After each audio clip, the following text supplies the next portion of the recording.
Bonjour mesdames et messieurs, aujourd'hui j'ai décidé de donner une suite à mon vidéo que j'ai fait sur internet qui avait le titre « Comment ça se passe dans une tête », comment ça fonctionne dans une tête.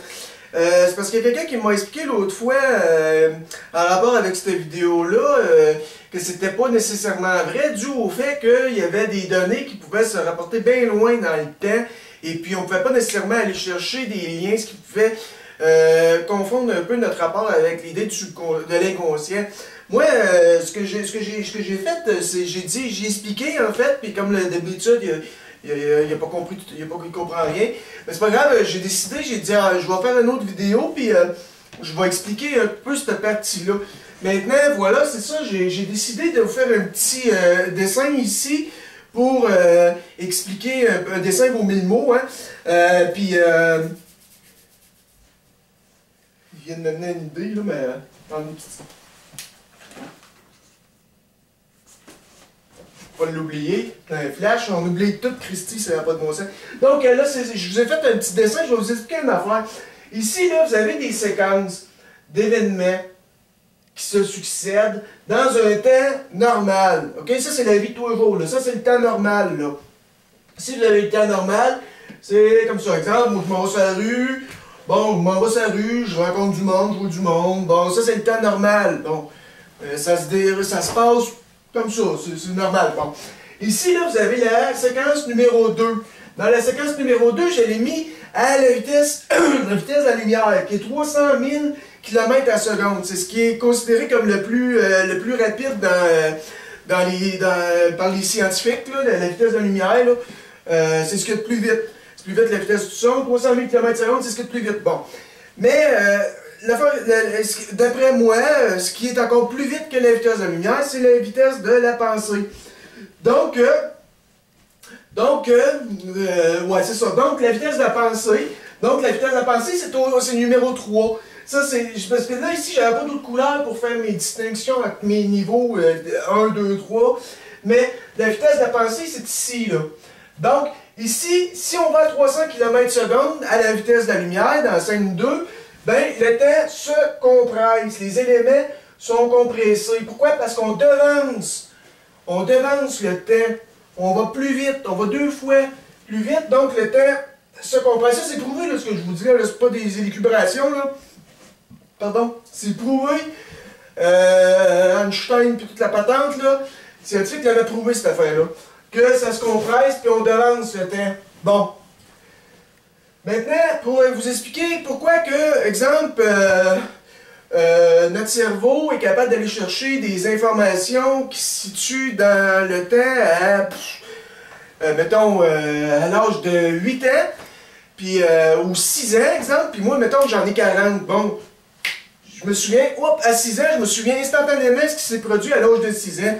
Comment j'ai fait? Vous allez dire, c'est pas compliqué, tu vas chercher ce qu'il y a à 6 ans. Oui, mais attendez une minute, c'est prouvé que notre cerveau enregistre tout ce qui se produit dans le temps. Je vais vous donner un exemple. Mettons, je m'en vais en voiture, je m'en vais à Montréal. Bon, je m'en vais sur l'autoroute. Mon cerveau enregistre tout ce qui se passe, toutes les séquences. Il les emmagasine dans une banque de données.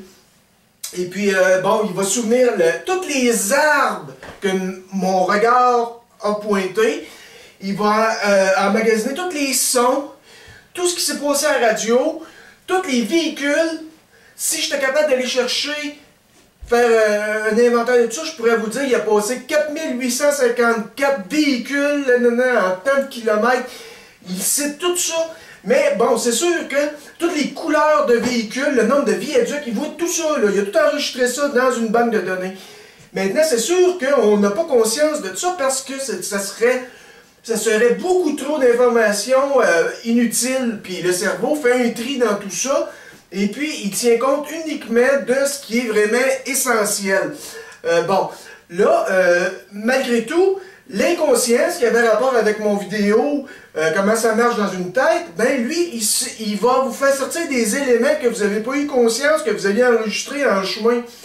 Puis, il va vous les faire sortir quand? Ben là, il faudrait écouter le premier vidéo pour savoir de quoi je parle. Il va chercher des éléments qui se sont produits en rapport avec des associations d'idées. Exemple, une voiture bleue, bon, le bleu avec telle affaire, il fait tout un lien, tout ça, une espèce de melting pot d'informations. puis il va chercher un point X là-dedans. Maintenant, je vais vous expliquer comment ça fonctionne. Vous allez dire, c'est pour donner la suite à mon affaire, comment ça fonctionne dans le temps pour aller chercher une chose en particulier instantanément. Étant donné, ça c'est mon point 3, ça c'est ma théorie à moi, que personne ne croit, mais c'est pas grave. Ici c'est le temps. On va plus vite que la vitesse de la lumière qui était de 300 000 km à la seconde. Donc en allant plus vite, on fait exactement ce que la vitesse de la lumière faisait.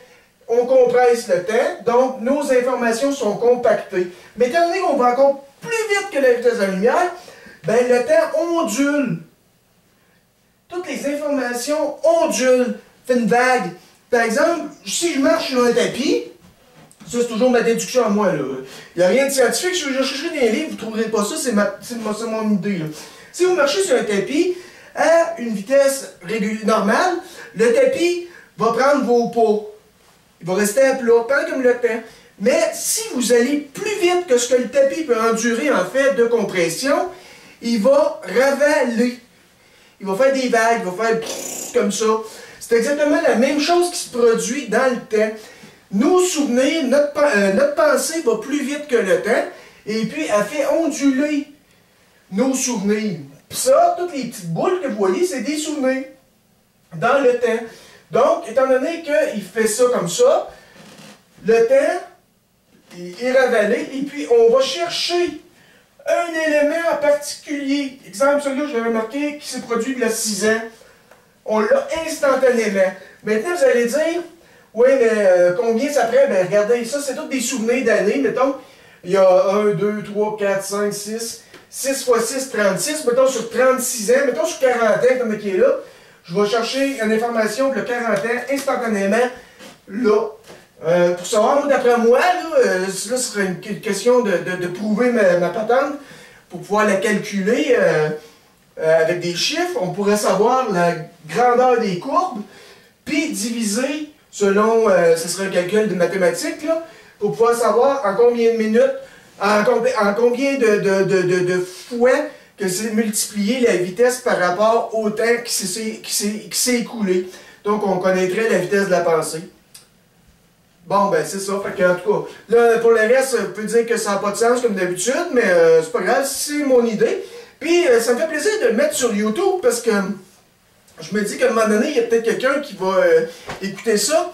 Et puis qu'il y a déjà une piste d'emprunter sur ces informations-là. Et puis, bon, il va dire, ah, ça c'est pas fou. Donc, si tu te reconnais là-dedans, en tant qu'individu qui a pensé à la même chose que moi, mais pas complètement sur toutes ces choses-là, puis que certaines de mes informations en rajoutent à ta déduction, ben, tu peux communiquer avec moi, puis m'apporter tes théories, et puis ça me fait plaisir d'enrichir mes connaissances. Merci, bonne journée.